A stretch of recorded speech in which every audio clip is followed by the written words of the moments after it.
दोस्तों, नमस्कार।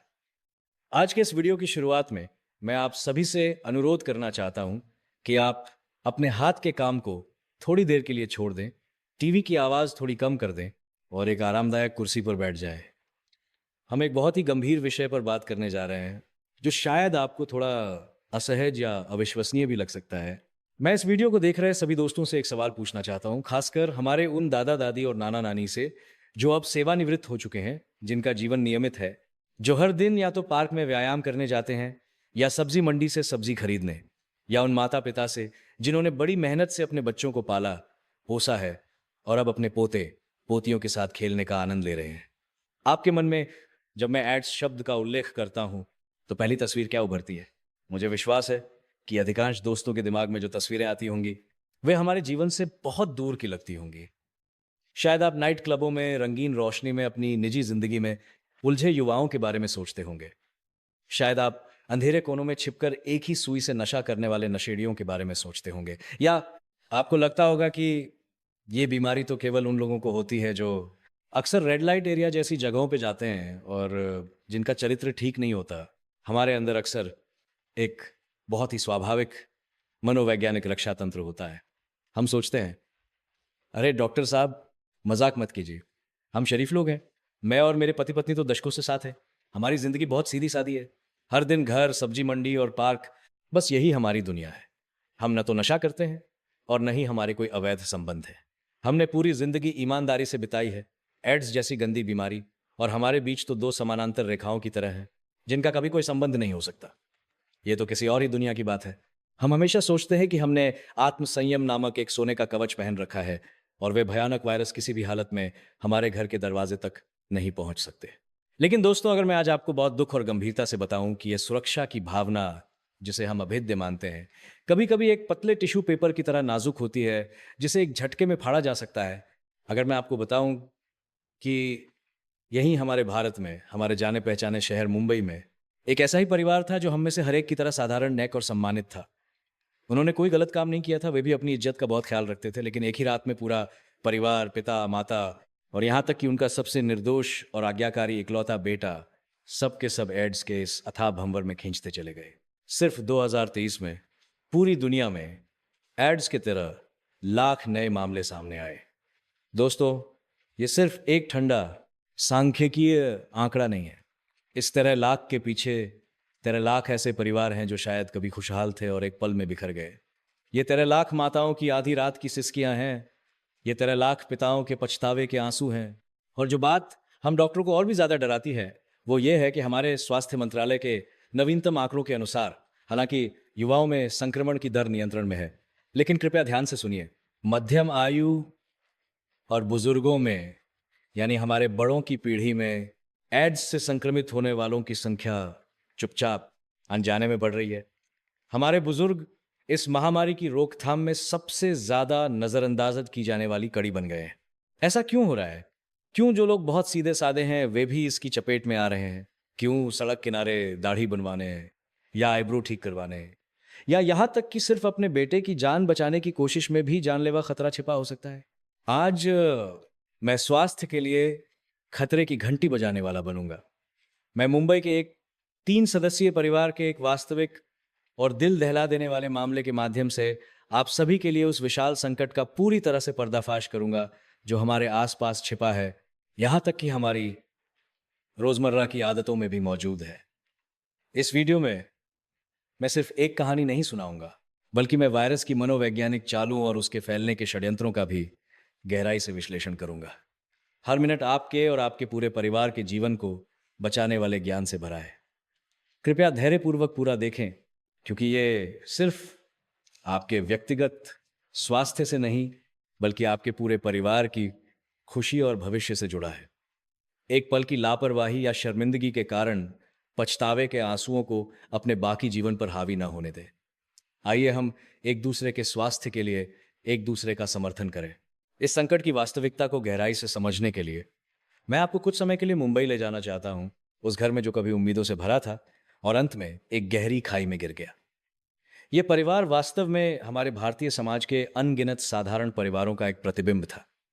पति पत्नी दोनों की उम्र 60 के आसपास थी। उन्होंने जीवन भर कड़ी मेहनत की और आखिरकार सेवानिवृत्त हुए। उनका एक बहुत ही होनहार इकलौता बेटा था जो अभी 30 साल का ही था, अपने करियर को बनाने और घर बसाने की सुनहरी उम्र में। ये बेटा बचपन से ही बहुत आज्ञाकारी था, पढ़ाई में अच्छा था, काम में मेहनती था और अपने माता पिता का इतना सम्मान करता था कि पड़ोसी भी उसे दूसरों के बच्चे का उदाहरण देते थे। लेकिन भगवान कभी कभी बहुत क्रूर होता है। पिछले साल यानी 2023 में इस शांत परिवार पर अचानक एक बहुत बड़ा संकट आ पड़ा। वो इकलौता बेटा जो हमेशा स्वस्थ रहता था, अचानक अस्वस्थ महसूस करने लगा। उसे थकान और सूजन होने लगी। जब उसे अस्पताल ले जाया गया और जांच हुई तो उन पर मानो आसमान टूट पड़ा। डॉक्टर ने घोषणा की कि उसे अंतिम चरण की किडनी की बीमारी है, जिसे हम आमतौर पर किडनी फेल होना कहते हैं। एक पुरानी बीमारी के कारण उसकी दोनों किडनियां पूरी तरह से काम करना बंद कर चुकी थीं, वे खराब हो गई थी। अस्पताल के बिस्तर पर लेटे हुए, शरीर से विषाक्त पदार्थ बाहर न निकल पाने के कारण काले पड़ते चेहरे और दिन ब दिन कमजोर होते। बेटे को देखकर मां का दिल खून के आंसू रो रहा था। बेटा सिर्फ 30 साल का था, उसकी जिंदगी तो अभी शुरू ही हुई थी। क्या उसे अब अपनी बाकी जिंदगी उस ठंडी डायलिसिस मशीन के सहारे हर हफ्ते 3 बार अस्पताल जाकर सुइयां छुपवाते हुए बिना किसी गुणवत्ता के जीनी पड़ेगी? डॉक्टर ने उन्हें बताया कि अगर वे चाहते हैं कि उनका बेटा डायलिसिस की पीड़ा से मुक्त हो और एक सामान्य जीवन जी सके, तो सबसे अच्छा और एकमात्र तरीका किडनी ट्रांसप्लांट है। बेटे को बचाने की चाहत में, जो उनके घर का इकलौता चिराग था, उनके जिगर का टुकड़ा था, पूरा परिवार तुरंत एक उपयुक्त किडनी की तलाश में जुट गया। लेकिन जैसा कि आप सभी जानते हैं, अंग दान के लिए किडनी का इंतजार करना बहुत मुश्किल है। बहुत से लोग इंतजार करते करते दुनिया से चले जाते हैं। इसलिए उस वृद्ध दंपति ने परिवार के किसी सदस्य द्वारा दान करने का फैसला किया। शायद भगवान ने उनकी सुन ली। कई जटिल मिलान परीक्षणों के बाद एक अच्छी खबर आई। माँ की किडनी बेटे के साथ बहुत अच्छी तरह से मेल खा रही थी। हालांकि माँ की उम्र ज्यादा थी और सर्जरी में जोखिम था, लेकिन उस महान माँ ने बिना एक पल सोचे डॉक्टर से कहा, डॉक्टर साहब, मेरी किडनी ले लीजिए। अगर इससे मेरे बेटे की जान बच सकती है तो एक किडनी क्या, अगर मेरी आधी जान भी लेनी पड़े तो मैं तैयार हूं। सर्जरी से पहले अस्पताल ने सबसे सख्त चिकित्सा प्रक्रियाओं के अनुसार दाता, माँ और प्राप्तकर्ता बेटा दोनों की बहुत विस्तृत और व्यापक शारीरिक जांच की। इसमें निश्चित रूप से संक्रामक रोगों की जांच भी शामिल थी, जैसे hepatitis B, hepatitis C, syphilis और हाँ, HIV भी, जिसे हम एड्स वायरस कहते हैं। उस समय की जांच रिपोर्ट में सब कुछ सामान्य था। काले और सफेद अक्षरों में लिखा था कि माँ और बेटे दोनों का HIV परीक्षण का परिणाम नकारात्मक नेगेटिव था। यानी चिकित्सा की दृष्टि से वे दोनों उस समय स्वस्थ थे और एड्स से संक्रमित नहीं थे। इस आश्वासन के साथ सर्जरी निर्धारित समय पर हुई। सर्जरी बहुत सफल रही। मां की एक किडनी सफलतापूर्वक बेटे के शरीर में प्रत्यारोपित कर दी गई। जिस क्षण डॉक्टर ने ऑपरेशन थिएटर से बाहर निकलकर सर्जरी की सफलता की घोषणा की, दरवाजे के बाहर इंतजार कर रहे पिता की आंखों से खुशी के आंसू बह निकले। सर्जरी के बाद रिकवरी भी बहुत अच्छी रही। मां के प्यार से भरी वो किडनी बेटे के शरीर में काम करने लगी थी। मूत्र आने लगा था, विषाक्त पदार्थ बाहर निकल रहे थे और बेटे का चेहरा दिन ब दिन स्वस्थ होता जा रहा था। जल्द ही मां और बेटा दोनों खुशी खुशी अस्पताल से छुट्टी लेकर घर आ गए। उस समय पूरे परिवार को लगा कि उनकी मुश्किलें खत्म हो गई हैं, अंधेरा छट गया है और सुबह हो गई है। उन्होंने ये भी योजना बनाना शुरू कर दिया था कि जब बेटा पूरी तरह से ठीक हो जाएगा तो पूरा परिवार पुनर्जन्म का जश्न मनाने के लिए कहीं घूमने जाएगा। लेकिन दोस्तों, कौन सोच सकता था कि ये एक और बड़े और अधिक निराशाजनक दुःस्वप्न की शुरुआत थी।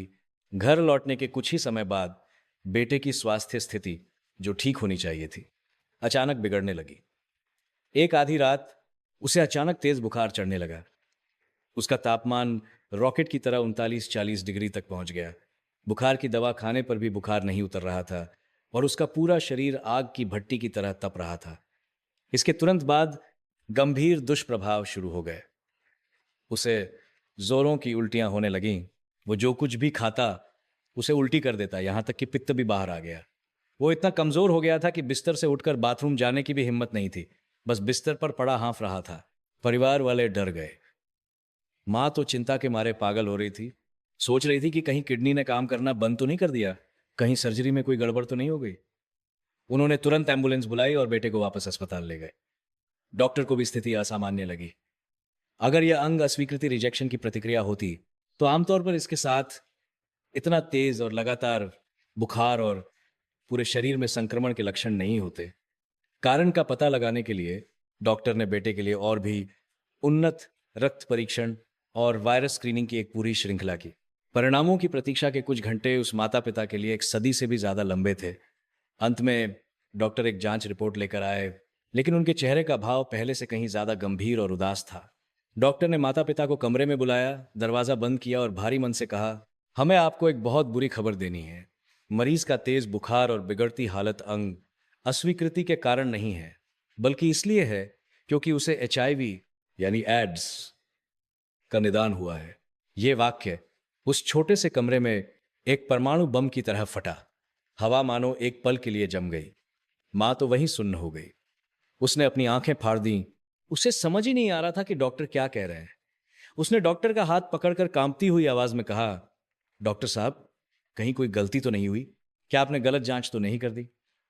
मेरा बेटा पिछले 1 साल से बीमारी की वजह से सिर्फ अस्पताल और घर के चक्कर काट रहा है। वो तो दरवाजे से बाहर भी नहीं निकला। उसकी हालत ऐसी है, वो बाहर जाकर कैसे कोई गलत काम कर सकता है? उसे ये गंदी बीमारी कैसे हो सकती है? और सर्जरी से पहले जांच हुई थी ना, रिपोर्ट तो नेगेटिव थी। फिर एक ऑपरेशन से एड्स कैसे हो गया? डॉक्टर भी हैरान थे। यह वास्तव में तर्क के खिलाफ था, लेकिन जांच के आंकड़े एक लोहे की तरह ठोस तथ्य थे। गहन जांच के बाद डॉक्टर ने बेटे के अस्पताल के बाहर संक्रमित होने की संभावना को खारिज कर दिया। अंत में डॉक्टर ने जांच के आंकड़े दोहा कर लेने, मात्राओं में संक्रमित होने की संभावना को खारिज कर दिया। डॉक्टर ने दो सबसे संभावित और सबसे क्रूर संक्रमण के रास्ते बताए। एक था खून चढ़ाना, लेकिन क्योंकि ब्लड बैंक में खून की बहुत सख्त जांच होती है, इसकी संभावना बहुत कम थी। दूसरी संभावना प्रत्यारोपित किडनी से थी, जिसका मतलब था कि वायरस का स्रोतदाता यानी मां में होने की बहुत अधिक संभावना थी। सच्चाई का पता लगाने और परिवार को एक स्पष्टीकरण देने के लिए मां ने कांपते हुए एक बार फिर एचआईवी की जांच करवाई। इस बार डॉक्टर ने एक अधिक संवेदनशील न्यूक्लिक एसिड टेस्ट नैट का उपयोग किया। जब मां ने रिपोर्ट पर उन 2 लाल शब्दों पॉजिटिव डॉट को देखा तो उसकी दुनिया ही उजड़ गई। उसे चक्कर आने लगा और वो जमीन पर गिरकर फूट फूट कर रोने लगी। ये मैं कैसे हो सकती हूं? यह संभव ही नहीं है। इसका मतलब मैंने ही अपने बेटे को बर्बाद कर दिया। लेकिन मैंने अपनी पूरी जिंदगी में अपने पति के अलावा किसी और पुरुष को नहीं जाना। मैं हर दिन सब्जी खरीदने और अपने पोते की देखभाल करने के अलावा कुछ नहीं करती। मेरी जिंदगी इतनी सीधी सादी है, मुझे तो यह भी नहीं पता कि वह गंदी जगहें कहाँ होती हैं। मुझे यह बीमारी कैसे हो सकती है? टूट चुकी मां को देखकर डॉक्टर ने अपनी तेज पेशेवर अंतर्दृष्टि से अपनी नजर बगल में खड़े पिता की ओर घुमाई, जो अब तक चुप थे।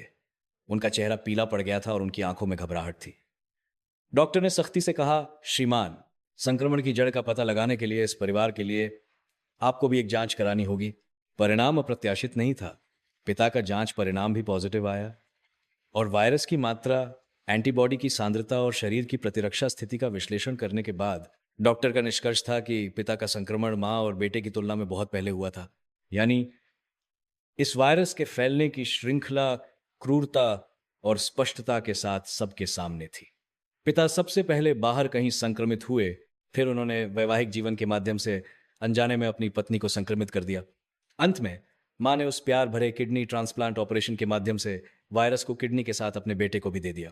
लोहे जैसे ठोस सबूतों के सामने वो पिता जो अब तक चुप था, आखिरकार टूट गया। वो घुटनों के बल जमीन पर गिर पड़ा और आंसू बहाते हुए अपनी पत्नी और डॉक्टर के सामने उस रहस्य को कबूल किया जिसे वो इतने सालों से अपने दिल में दबाए हुए था और किसी को बताने की हिम्मत नहीं कर पा रहा था। उसने बताया कि कई साल पहले एक समय था जब वो दोस्तों के साथ बाहर जाता था या एक पल की नासमझी और अकेलेपन में वो रेड लाइट एरिया जैसी जगहों पर गया था और पैसे देकर यौन संबंध बनाए थे। और सबसे घातक बात यह थी कि उस समय वो भाग्य के भरोसे था। उसने सोचा, मैं तो बस 1-2 बार ही जा रहा हूं, मेरी किस्मत इतनी खराब थोड़ी होगी कि मुझे कुछ हो जाए। कंडोम लगाने में मजा नहीं आता और वो महिला भी साफ सुथरी लग रही है, शायद कुछ नहीं होगा। इसलिए उसने कोई सुरक्षा उपाय नहीं अपनाया। इसके बाद उसके शरीर में कोई असुविधा नहीं हुई, ना बुखार आया, ना कोई दाने निकले। तो वो इस घटना को भूल गया, ये सोचकर कि किसी को पता नहीं चलेगा और वो बच गया है। लेकिन उसे क्या पता था कि उन कुछ पलों की गलती ने उसे एचआईवी वायरस से संक्रमित कर दिया था। और क्योंकि एड्स की एक लंबी गुप्त अवधि इनक्यूबेशन पीरियड होती है, उसे खुद भी पता नहीं था कि वो बीमार है। इस तरह अनजाने में उसने वैवाहिक जीवन के माध्यम से वायरस को अपनी जीवन संगिनी को दे दिया, और फिर पत्नी ने एक जीवन रक्षक ऑपरेशन में वायरस को अपने बेटे को दे दिया।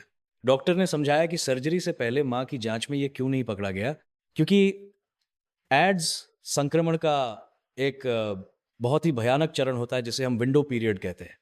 विंडो पीरियड का मतलब है कि शरीर में वायरस के संक्रमण के बाद से लेकर शरीर में इतनी मात्रा में एंटीबॉडी बनने तक का समय जिसे उपकरण द्वारा पता लगाया जा सके।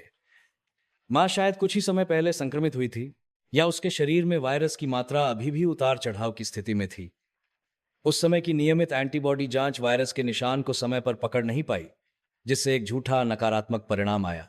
जैसा कि एक पुरानी कहावत है, एक व्यक्ति की गलती पूरे परिवार को भुगतनी पड़ती है। ये परिवार जो एक सुखी पुनर्जन्म पा सकता था, पिता के उस एक पल के भाग्यवादी विचार और उस एक बार की असुरक्षित यौन संबंध के कारण पूरी तरह से बर्बाद हो गया। यह कहानी सुनने के बाद मुझे विश्वास है कि आपका मन भी मेरी तरह भारी हो गया होगा। हम शायद गुस्सा, दुख और यहां तक कि डर भी महसूस कर रहे होंगे, लेकिन सहानुभूति के अलावा हमें इससे जीवन बचाने वाला ज्ञान भी सीखना होगा। एड्स इतना भयानक क्यों है?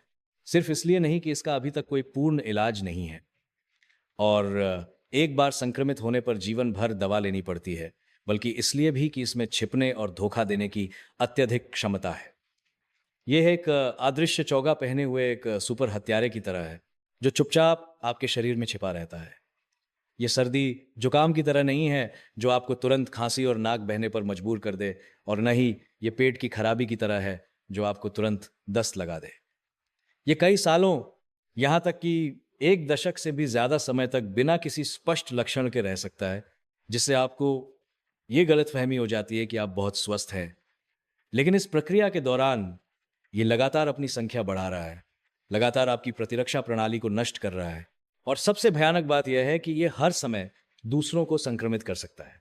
हम सभी जानते हैं कि एड्स फैलने के मुख्य रूप से 3 रास्ते हैं: असुरक्षित यौन संबंध, रक्त संचरण और मां से बच्चे में संचरण। शुरुआती दिनों में कई संक्रमण एक ही सुई के साझा उपयोग के कारण होते थे, जैसे नशा करने वालों में या खून चढ़ाने के कारण। लेकिन भारत में चिकित्सा, स्वास्थ्य और जागरूकता के प्रसार के साथ रक्त संचरण का अनुपात बहुत कम हो गया है। आज भारत में एड्स के अधिकांश नए मामले 80% से अधिक असुरक्षित यौन संबंधों के कारण होते हैं। और इसमें एक बहुत ही चौंकाने वाला चलन यह है कि बुजुर्गों का अनुपात बढ़ रहा है। आप सभी को संक्रमण के बाद के 3 चरणों को समझना होगा। यह हमें आत्म जागरूक होने में मदद करेगा और हमें इस वायरस का असली चेहरा देखने में भी मदद करेगा। पहला चरण तीव्र, चरण 1।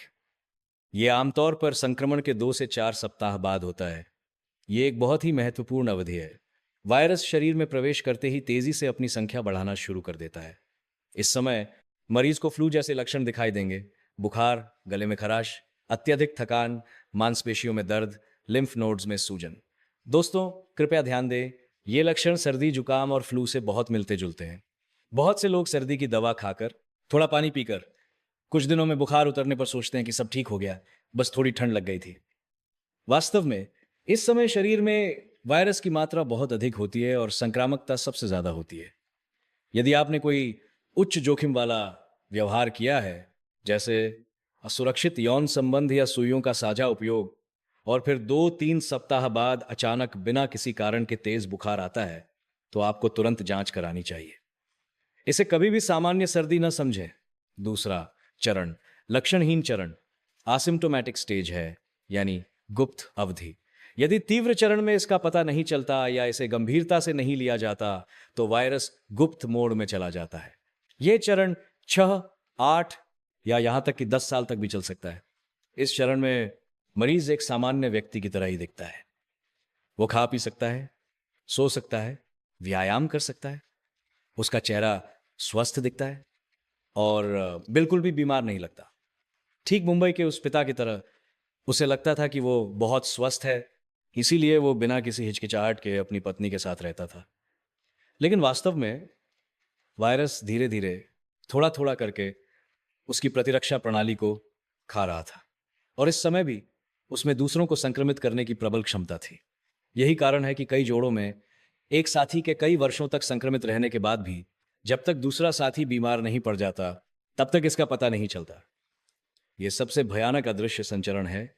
तीसरा चरण बीमारी का चरण है, यानी एड्स का चरण।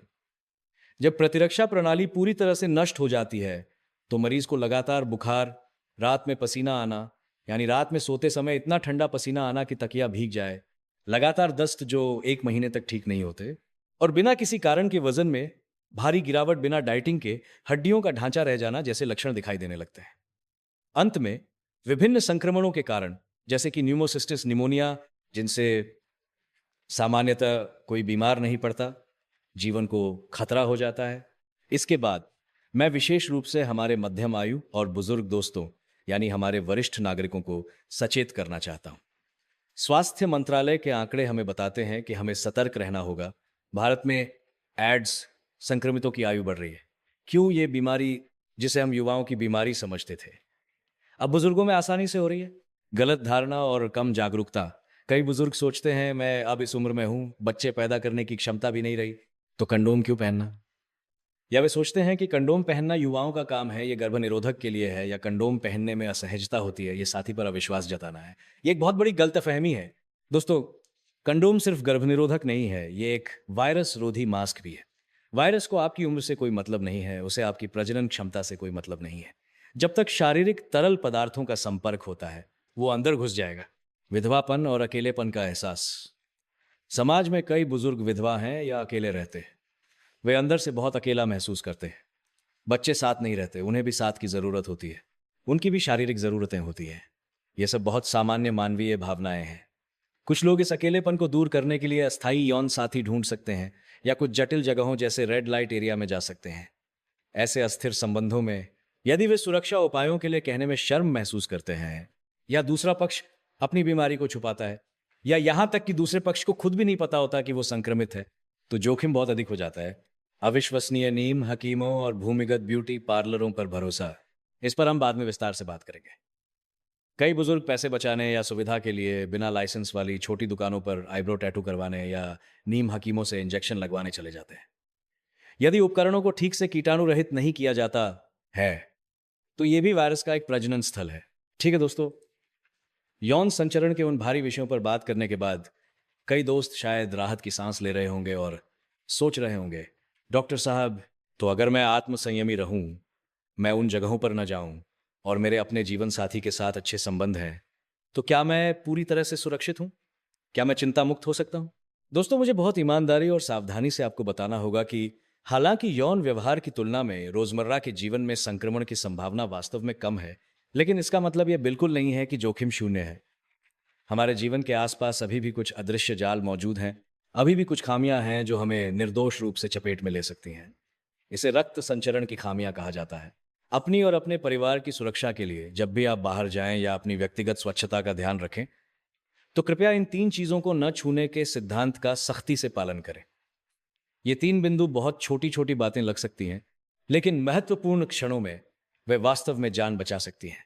पहला, किसी भी व्यक्तिगत वस्तु को न छुएं जिससे खून लग सकता हो, और उन्हें कभी साझा न करें। ये बात सुनने में बहुत पुरानी लग सकती है। आप कहेंगे, हाँ, मुझे पता है टूथब्रश साझा नहीं करना चाहिए। लेकिन दोस्तों, कहना आसान है, करना मुश्किल। कई विशिष्ट जीवन स्थितियों में क्या हम वास्तव में ऐसा कर पाते हैं? उदाहरण के लिए, क्या आपके साथ कभी ऐसा हुआ है? त्योहारों या छुट्टियों के दौरान आप अपने जीवन साथी या पोते पोतियों के साथ खुशी खुशी यात्रा पर जाते हैं। होटल पहुंचकर अचानक आपको याद आता है, अरे, मैं अपना टूथब्रश लाना भूल गया, या पोते का टूथब्रश जमीन पर गिर गया। इस समय ज्यादातर लोगों के मन में पहला विचार क्या आता है? क्या आप ये नहीं सोचते, अरे, इतनी रात को बाहर जाकर खरीदना कितना मुश्किल होगा? वैसे भी मैं और मेरी पत्नी तो दशकों से साथ हैं, या ये मेरा अपना पोता है, हम सब एक ही परिवार हैं, सब स्वस्थ हैं, एक बार तुम्हारा इस्तेमाल करने से क्या हो जाएगा? या आप सोचते हैं, उस रेजर से थोड़ी दाढ़ी बना लेता हूं, शायद ठीक ही रहेगा। दोस्तों, बिल्कुल नहीं, कभी नहीं। यही विचार वायरस का पसंदीदा प्रवेश द्वार है। क्यों? हमें यह जानना होगा कि हालांकि हमारी नग्न आंखों से टूथब्रश और रेजर साफ दिखते हैं, लेकिन जब हम ब्रश करते हैं, खासकर हम मध्यम आयु और बुजुर्ग, हमारे मसूड़े थोड़े कमजोर हो जाते हैं या उनमें थोड़ी समस्या होती है। ब्रश करने की प्रक्रिया में हमारे मसूड़ों की छोटी रक्त वाहिकाएं आसानी से फट सकती हैं, जिससे सूक्ष्म रक्तस्राव होता है जो नग्न आंखों से दिखाई नहीं देता। इस समय यदि उस टूथब्रश के मालिक के खून में वायरस है, चाहे वो HIV हो, हेपेटाइटिस बी हो या हेपेटाइटिस सी, ये वायरस टूथब्रश के ब्रिसल्स के बीच छिप जाएंगे। जब आप उस टूथब्रश को अपने मुंह में डालते हैं और अपने खून बहते मसूड़ों पर रगड़ते हैं, तो वो टूथब्रश एक वायरस ट्रांसपोर्ट वाहन बन जाता है, जो सीधे वायरस को आपके शरीर के दरवाजे तक पहुंचाता है और आपके मसूड़ों के छोटे घावों के माध्यम से सीधे प्रवेश कर जाता है। यही तर्क रेजर, आईब्रो शेपर और नेल कटर पर भी लागू होता है। खासकर हमारे कई पुरुष मित्र जो पारंपरिक नाई की दुकान पर बाल कटवाना पसंद करते हैं। उन पुरानी दुकानों में नाई बहुत कुशल होते हैं। बाल काटने के बाद वे गर्म तौलिए से आपका चेहरा सेंकते हैं और फिर एक तेज उस्तरे से आपके चेहरे के अनचाहे बाल और दाढ़ी को साफ करते हैं। यह बहुत आरामदायक लगता है। लेकिन दोस्तों, क्या आपने कभी उस उस्तरे पर ध्यान दिया है? अगर वो नाई एक व्यक्ति एक ब्लेड के नियम का पालन नहीं करता है, यानी पिछले ग्राहक की दाढ़ी बनाने के बाद वो बस उसे पानी में डुबोता है या एक कपड़े से पोंछ लेता है या बस थोड़ा अल्कोहल स्प्रे कर देता है और फिर आपके चेहरे पर इस्तेमाल करने लगता है, दोस्तों ये बहुत खतरनाक है। अल्कोहल कीटाणुओं को मार सकता है, लेकिन यह सभी वायरस को तुरंत नहीं मार सकता, खासकर ब्लड की दरारों में छिपे खून के कणों में। अगर पिछले ग्राहक के चेहरे पर कोई मुहासा था जो कट गया या कोई छोटा घाव था जिससे खून बह रहा था और उसके खून में वायरस थे, तो जब वो ब्लड आपके चेहरे पर चलेगा और गलती से आपकी त्वचा को थोड़ा सा भी काट देगा, तो वायरस को एक नया घर मिल जाएगा। इसलिए मेरी सलाह बहुत विशिष्ट है। यात्रा पर जाते समय अपनी चीजें साथ रखें। इसे एक आदत बना लें। चाहे आप कहीं भी जाएं, यहां तक कि अपने बच्चों के घर पर भी, अपना टूथब्रश, तौलिया और रेजर साथ ले जाएं। नाई की दुकान और ब्यूटी पार्लर में सतर्क रहें। जब आप दाढ़ी बनवाने या आईब्रो ठीक करवाने जाएं, तो कारीगर पर नजर रखें। देखें कि क्या वो आपके सामने एक नया ब्लेड का पैकेट खोलता है, या पुष्टि करें कि वो डिस्पोजेबल उपकरणों का उपयोग कर रहा है। यदि नहीं, तो कृपया हिम्मत करके मना कर दें या बस अपना खुद का रेजर उसे इस्तेमाल करने के लिए दें। शर्मिंदगी महसूस न करें। आपका स्वास्थ्य आपकी अपनी जिम्मेदारी है, इज्जत की कोई कीमत नहीं। दूसरा, सख्त कीटाणु शोधन के बिना किसी भी छेदने वाले उपकरण को न छुएं, बिल्कुल न छुएं। यह बिंदु हमारी कई सौंदर्य प्रेमी माताओं, चाचियों और स्वास्थ्य के प्रति जागरूक बुजुर्गों के लिए विशेष रूप से महत्वपूर्ण है।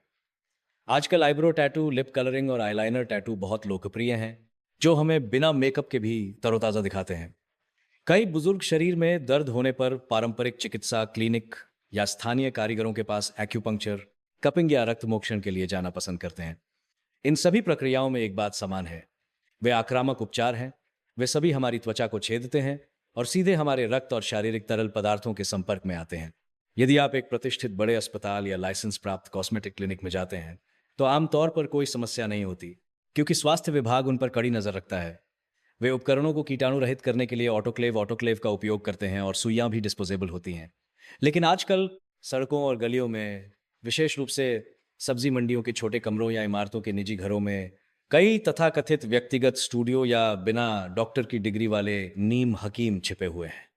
वे सस्ती कीमतों और अच्छी तकनीक का दावा करके कई बुजुर्गों को आकर्षित करते हैं। दोस्तों, जरा सोचिए, ऐसी जगहों पर स्वास्थ्य विभाग की कोई निगरानी नहीं होती। क्या उनके कीटाणु शोधन उपकरण मानकों पर खरे उतर सकते हैं? एक पेशेवर कीटाणु शोधन उपकरण की कीमत लाखों में होती है। क्या वे इसे खरीदने को तैयार होंगे? उनके पास शायद उपकरणों का सिर्फ एक सेट होता है। एक व्यक्ति की आईब्रो बनाने के बाद, जिस पर अभी भी ऊतक द्रव और खून लगा हो सकता है, वे उसे बस अल्कोहल वाले रुई से पोंछ देते हैं या उबलते पानी में डुबो देते हैं और फिर अगले व्यक्ति पर इस्तेमाल करते हैं। दोस्तों, ये अपनी जान से खेलना है। HIV वायरस शरीर के बाहर खून में ज्यादा देर तक जीवित नहीं रहता, लेकिन सुइयों जैसे बंद और नम वातावरण में उसका जीवित रहने का समय बढ़ जाता है। अगर पिछला ग्राहक संक्रमित था और उसे खुद भी पता नहीं था, तो वायरस उस सुई के साथ सीधे आपकी त्वचा की भीतरी परत में घुस जाएगा और आपके रक्त प्रवाह में प्रवेश कर जाएगा। पहले खबरों में भी आया था कि कुछ लोग टैटू बनवाने गए और न केवल एक खराब टैटू मिला, बल्कि जीवन भर की बीमारी भी साथ ले आए। यहां तक कि हेपेटाइटिस और सिफिलिस के मामले भी सामने आए। एड्स भी इसी तरह फैलता है। इसलिए मेरी सलाह है, किसी भी प्रक्रिया के लिए जो त्वचा को छेदती है, हमेशा एक प्रतिष्ठित लाइसेंस प्राप्त चिकित्सा संस्थान या योग्य दुकान पर जाएं। एक पिकी ग्राहक बने। उनके उपकरण इस्तेमाल करने से पहले आपको अपनी आंखों से देखना होगा कि वे एक बिल्कुल नई वैक्यूम पैक सुई का पैकेट खोल रहे हैं। यदि यह एक पुनः प्रयोज्य उपकरण है तो आपको यह पुष्टि करनी होगी कि इसे एक कीटाणुशोधन बैग से निकाला गया है जिस पर कीटाणुशोधन के बाद रंग बदलने वाला संकेतक हो। यदि वह जगह गंदी या अव्यवस्थित लगती है या डॉक्टर बिना हाथ धोए सीधे दस्ताने पहन लेता है तो कृपया तुरंत उठकर चले जाएं। कुछ पैसे बचाने या किसी दोस्त का मान रखने के लिए अपने स्वास्थ्य को दांव पर न लगाएं। तीसरा, अज्ञात स्रोत की सुइयों को न छुएं, बिल्कुल न छुएं। यह बिंदु मुख्य रूप से हमारे बाहरी वातावरण के लिए है। हालांकि हम आमतौर पर नशा नहीं करते, लेकिन कुछ सार्वजनिक स्थानों पर हमें इस तरह के जोखिम का सामना करना पड़ सकता है। जैसे हम पार्क में टहल रहे हैं, किसी घनी झाड़ी के पास जाते हैं, या सार्वजनिक शौचालय का उपयोग करते हैं, कूड़ेदान के पास देखते हैं, या बगीचे की सफाई करते समय हमें कभी कभी फेंकी हुई सुइयां या सिरिंज मिल सकती हैं। खासकर जब हम अपने पोते पोतियों को पार्क में खेलने ले जाते हैं। बच्चे बहुत जिज्ञासु होते हैं। जमीन पर कोई चमकीली चीज या खिलौने जैसी सिरिंज देखकर वे उसे उठाने या उससे खेलने के लिए हाथ बढ़ा सकते हैं। दोस्तों, ये बहुत खतरनाक है। वास्तविकता में कई नशा करने वाले एचआईवी से इसलिए संक्रमित होते हैं क्योंकि वे सुइयां साझा करते हैं। सड़क किनारे फेंकी गई वे सुइयां शायद किसी नशेड़ी द्वारा इस्तेमाल की गई हों। उनमें उच्च सांद्रता वाले वायरस युक्त खून के अवशेष हो सकते हैं। यदि आप गलती से ऐसी सुई से चुभ जाते हैं तो इसका मतलब यह नहीं है कि आपको एक 100 सेंट एड्स हो जाएगा। ये सुई में खून की मात्रा, वायरस की जीवित रहने की स्थिति और घाव की गहराई पर निर्भर करता है। लेकिन अगर 1% का भी 10वां हिस्सा संभावना है तो वो मानसिक भय, वो जांच के परिणामों का 3 महीने 6 महीने का लंबा और पीड़ादायक इंतजार वास्तव में एक व्यक्ति को तोड़ सकता है। इसलिए कृपया घर के बच्चों को सिखाएं कि जमीन पर पड़ी सिरिंज या नुकीले कचरे को जिज्ञासावश कभी न उठाएं और न छुएं। खुद को भी बताएं कि बगीचे की सफाई या कचरा साफ करते समय मोटे दस्ताने पहनना सबसे अच्छा है, सीधे अपने हाथों से न पकड़े। इतनी सारी रोकथाम की बातें करने के बाद भी हम सभी जानते हैं कि दुर्घटना को दुर्घटना इसलिए कहा जाता है क्योंकि ये तब हो सकती है जब हम इसकी बिल्कुल भी उम्मीद नहीं करते। मैं कहता हूं अगर आप वास्तव में गलती से सड़क किनारे किसी अज्ञात सुई से चुभ जाते हैं या आपको पता चलता है कि आपके साथी का कोई उच्च जोखिम वाला व्यवहार हो सकता है और आपने अनजाने में उसके साथ यौन संबंध बनाए हैं, या जब आप ब्यूटी ट्रीटमेंट ले रहे थे और अचानक आपको पता चला कि दुकान की सुई साफ नहीं है, तो क्या आप घर पर बस मरने का इंतजार करेंगे? क्या आप बस निराशा में भाग्य के फैसले का इंतजार करेंगे? बिल्कुल नहीं। इस महत्वपूर्ण क्षण में चिकित्सा विज्ञान में एक पछतावा की दवा है जो हमें भाग्य को बदलने में मदद कर सकती है। एक सुनहरा आत्म बचाव तरीका है जो संक्रमण के जोखिम को कम से कम कर सकता है। कृपया इस हिस्से को ध्यान से सुनें। भले ही आपको जीवन में कभी इसकी जरूरत न पड़े, इसे जानना किसी की जान बचा सकता है। चरण 1, घाव का तत्काल उपचार। यदि आप सुई से चुभ गए हैं तो कृपया घबराएं नहीं और घाव को जोर से न दबाएं। बहुत से लोग सोचते हैं कि जोर से दबाने से जहरीला खून बाहर निकल जाएगा, लेकिन वास्तव में जोर से दबाने से स्थानीय दबाव बन सकता है जो वायरस को और भी गहराई में खींच सकता है। सही तरीका यह है कि बहते हुए नल के पानी के नीचे धीरे से घाव को हृदय की ओर से उंगलियों की ओर दबाएं, जिससे थोड़ा खून बह जाए और घाव धुल जाए। फिर साबुन और साफ पानी से अच्छी तरह धोएं। अंत में बीटाडीन या अल्कोहल से कीटाणु रहित करें और पट्टी बांध लें। चरण 2, सुनहरे 72 घंटे का लाभ उठाएं। कृपया इन शब्दों को अपने दिमाग में अंकित कर लें। सुनहरे 72 घंटे। एक बार जब कोई संभावित संक्रमण वाला उच्च जोखिम का जोखिम होता है, चाहे वो सुई से चुभना हो या सुरक्षित यौन संबंध, वायरस शरीर में प्रवेश करने के बाद उसे श्लेष्म झिल्ली को भेद कर लसिका ग्रंथियों में प्रवेश करने और बड़ी मात्रा में अपनी प्रतिकृति बनाने में थोड़ा समय लगता है। यह समय का अंतर ही उसे रोकने का हमारा आखिरी मौका है। कृपया तुरंत अपने सभी काम छोड़ दें, अपना स्वास्थ्य कार्ड लें और सीधे किसी बड़े अस्पताल के आपातकालीन कक्ष या संक्रामक रोग विभाग में जाएं। चरण 3, पोस्ट एक्सपोजर प्रोफिलैक्सिस पेप की मांग करें। अस्पताल पहुंचकर सीधे और स्पष्ट रूप से डॉक्टर को बताएं कि क्या हुआ है। डॉक्टर साहब, मैं अभी सड़क किनारे एक अज्ञात सुई से चुभ गया हूं, या मैंने अभी एक उच्च जोखिम वाला यौन संबंध बनाया और कंडोम फट गया। शर्माए नहीं। डॉक्टर पेशेवर होते हैं, वे जान बचाने के लिए हैं, आपका न्याय करने के लिए नहीं। डॉक्टर तुरंत आपके जोखिम का मूल्यांकन करेंगे। यदि मूल्यांकन में संक्रमण का खतरा पाया जाता है तो डॉक्टर आपको पोस्ट एक्सपोजर प्रोफिलैक्सिस या पीईपी पेप नामक एक एंटीवायरल दवा देंगे। यदि ये दवा जोखिम के 72 घंटों के भीतर शुरू की जाती है, जितनी जल्दी हो उतना अच्छा, आदर्श रूप से 24 घंटों के भीतर, और लगातार 28 दिनों तक बिना रुके ली जाती है, तो ये शरीर में वायरस की प्रतिकृति और प्रसार को बहुत प्रभावी ढंग से रोक सकती है। इसकी सफलता दर बहुत अधिक है। ये संक्रमण की संभावना को 80% से अधिक कम कर सकती है। हालांकि इस दवा का खर्च आपको खुद उठाना पड़ सकता है और इसके कुछ दुष्प्रभाव हो सकते हैं, जैसे मतली या चक्कर आना। लेकिन एड्स जैसी आजीवन बीमारी से संक्रमित होने की तुलना में ये पैसा और ये असुविधा निश्चित रूप से इसके लायक है। ये आपकी आखिरी रक्षा पंक्ति है। ये आपका जीवन बचाने वाला आखिरी सहारा है। ठीक है मेरे प्यारे दोस्तों, आज हमने इतना लंबा समय लिया और मुंबई के उस 3 सदस्यीय परिवार की दिल दहला देने वाली कहानी पर बात की। हमने बात की कि एड्स बुजुर्गों को क्यों निशाना बना रहा है। हमने जीवन की 3 चीज़ों को ना छूने के सिद्धांत पर बात की, और हमने आखिरी जीवन रक्षक उपाय पर भी बात की। मुझे पता है कि ये सब सुनकर आपका मन भारी हो गया होगा और शायद थोड़ा डर भी लग रहा होगा, लेकिन डर हमारा उद्देश्य नहीं है। सच्चाई जानना और खुद की रक्षा करना सीखना ही डर पर विजय पाने का सबसे अच्छा हथियार है। मुंबई के उस परिवार की त्रासदी ने हमें सबसे दर्दनाक कीमत पर एक सबक सिखाया है। वायरस निर्दयी है। उसकी आंखें नहीं होती।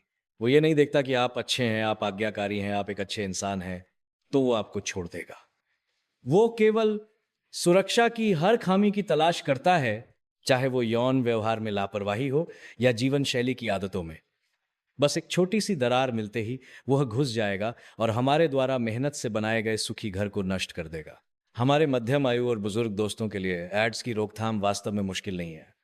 संक्षेप में ये सिर्फ 2 वाक्य हैं। पहला वाक्य, अपने शरीर के प्रति जिम्मेदार बने। आपकी उम्र चाहे जो भी हो, आपकी प्रजनन क्षमता हो या न हो, जब भी आप यौन संबंध बनाएं तो कृपया हमेशा सही तरीके से कंडोम का उपयोग करें। ये सिर्फ गर्भनिरोधक नहीं है, ये वायरस रोधी है। यदि आपका कोई नया साथी है तो सबसे अच्छा है कि दोनों पहले एक गुमनाम स्वास्थ्य जांच करा लें। सुरक्षित होने की पुष्टि के बाद ही साथ रहें। यह अविश्वास नहीं है, बल्कि यह खुद के लिए, अपने प्रियजन के लिए और अपने परिवार के लिए सबसे बड़ी जिम्मेदारी है। दूसरा वाक्य, अपने आसपास के जोखिमों से सतर्क रहें। आज हमने जिन 3 चीजों को ना छूने के सिद्धांत की बात की है, उस पर टिके रहे। चाहे वो शेविंग हो, आईब्रो टैटू हो, दंत चिकित्सक के पास जाना हो या इलाज कराना हो, हमेशा एक प्रतिष्ठित, साफ सुथरी और लाइसेंस प्राप्त जगह चुनें। थोड़े से पैसे बचाने या तथाकथित इज्जत के लिए अपनी जान जोखिम में न डालें, और कृपया शर्मिंदगी महसूस न करें। ये न सोचें कि एड्स और कंडोम जैसे विषयों पर बात करना शर्मनाक है। स्वास्थ्य के सामने कोई शर्म नहीं होती। वायरस सबसे बेशर्म है। हमें इसे वैज्ञानिक दृष्टिकोण से देखना होगा और इसे सही ज्ञान से रोकना होगा। सभी माता पिता, दादा दादी, नाना नानी, आपका स्वास्थ्य सिर्फ आपका नहीं है, यह आपके जीवन साथी का सहारा है, यह आपके बच्चों का सौभाग्य है, यह आपके पोते पोतियों की खुशी है। सिर्फ उन लोगों के लिए जो हमसे प्यार करते हैं, हमें अपनी अच्छी तरह से रक्षा करनी चाहिए। खुद को वायरस फैलने की श्रृंखला की एक कड़ी न बनने दें। उम्मीद है कि आज का यह वीडियो आपके और आपके परिवार के लिए एक स्वास्थ्य रक्षा कवच बनेगा। यदि आपको लगता है कि यह सामग्री बहुत महत्वपूर्ण है, यदि आप नहीं चाहते कि और भी परिवार मुंबई के उस परिवार की त्रासदी को दोहराएं, तो कृपया अपनी उंगलियों का उपयोग करें और इसे अपने जीवन साथी, अपने बच्चों और अपने सभी दोस्तों और रिश्तेदारों के साथ साझा करें। विशेष रूप से उन दोस्तों के साथ जो अभी भी सामाजिक रूप से सक्रिय हैं। एक और व्यक्ति के जानने से, एक और व्यक्ति के सतर्क होने से एक टूटा हुआ परिवार कम हो सकता है, एक अनमोल जीवन बचाया जा सकता है। हम अगले वीडियो में मिलते हैं।